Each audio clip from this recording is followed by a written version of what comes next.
President Trump said today he will announce his Supreme Court choice by prime time address tomorrow night. Byron Henry's here. He's a partner in the appellate law section of Scheef and Stone, L.L.P. Focuses on business litigation, civil appeals. Byron, welcome back to Trending Today USA. Do you follow the Supreme Court pretty closely? The Supreme Court? I sure do, Rusty. Why? Is it a hobby or is it because it's so important? Well, no, I'm actually an appellate lawyer that practices before various appellate courts, and I've been actually had briefs and filed cases in the Supreme Court as well as other federal courts. So it's just part of my practice to be up on the federal court. Okay, so Trump did put out a list before he was elected that seemed pretty strong to me. What did you think of the list?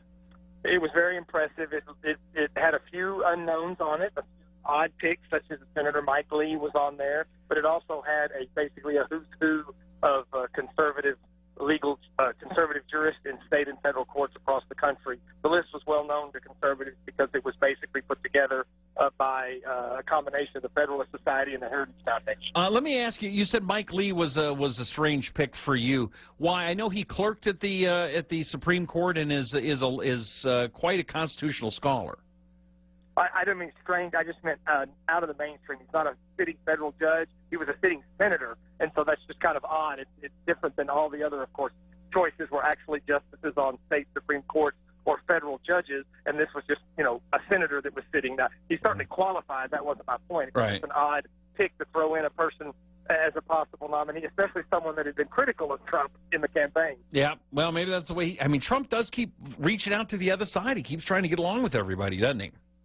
He does, though I assume that regardless of who he appoints to this position, and there are some front runners, by the way, reports have it that Neil Gorsuch and Thomas Hardiman have basically risen to the top, and the smart money is on one of those two. But Donald Trump is unpredictable, and so, but I believe that the left is going to have a huge problem with either one of those. But I don't think there's any way they'll be able to keep them from being confirmed. They're both in the mainstream, and both of those guys are understated, unassuming. They're not bombastic or large personalities. They're just smart guys that lean conservative.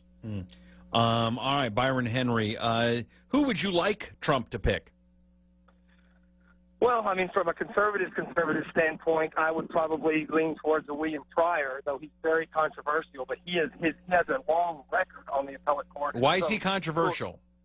Well, first of all, he was blocked by the Democrats when he was nominated for an appeals court position by George W. Bush over 10 years ago, so they've already refused to even put him on the appellate court. He was actually a recess nomination by George Bush, and he actually got confirmed later on. Okay, was it because of something he had done, or was it just because Democrats weren't doing anything Bush wanted at the time?